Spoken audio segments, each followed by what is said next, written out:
Germanton multi speciality hospital, doctor Mir Jawad Zar Khan, national award winner, senior orthopaedic surgeon and director of Germanton multi speciality hospital. इनके साथ most senior and well experience doctor की team आपकी खिदमत में रहेगी।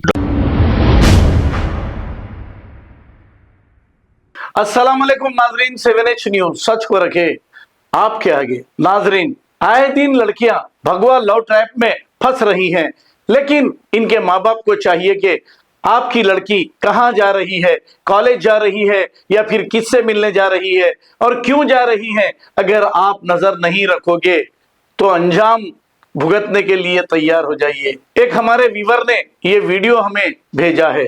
रमजान के महीने में ये मोहतरमा किसके साथ बैठकर कहाँ जा रही है, आइए देखते हैं इसी की रिपोर्ट।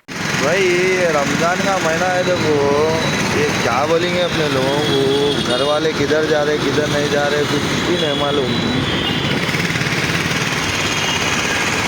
भाई ये रमज़ान का महीना है, तो वो ये क्या बोलेंगे अपने लोगों को, घर वाले किधर जा रहे किधर नहीं जा रहे कुछ भी नहीं मालूम।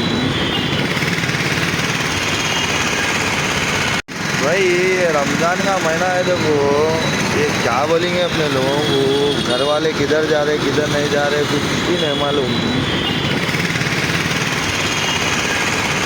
Germanton multi speciality hospital, doctor Mir Jawad Zar Khan, national award winner, senior orthopaedic surgeon and director of Germanton multi speciality hospital. इनके साथ most senior and well experience doctor की टीम आपकी खिदमत में रहेगी। Doctor Wasif Azam, doctor Bharvi Chandori, senior cardiologist और दीगर स्पेशलिस्ट डॉक्टर की टीम खिदमत अंजाम दे रही है। Robotic surgery, advance cath lab, MRI, operation theatre, ICU, 2D ultrasound and pathological laboratory की 24 घंटे इमरजेंसी सर्विस के साथ अपने तमाम अमराज का मुकम्मल इलाज करवाइए। Germanten multi speciality hospital, opposite to pillar number 150, Attapur, Hyderabad. खबर है शहर की, खबर है गाँव की, खबर है सारी दुनिया की। 7H न्यूज पसंद आए तो लाइक कीजिए, शेयर कीजिए और सब्सक्राइब करना ना भूलें। 7H news.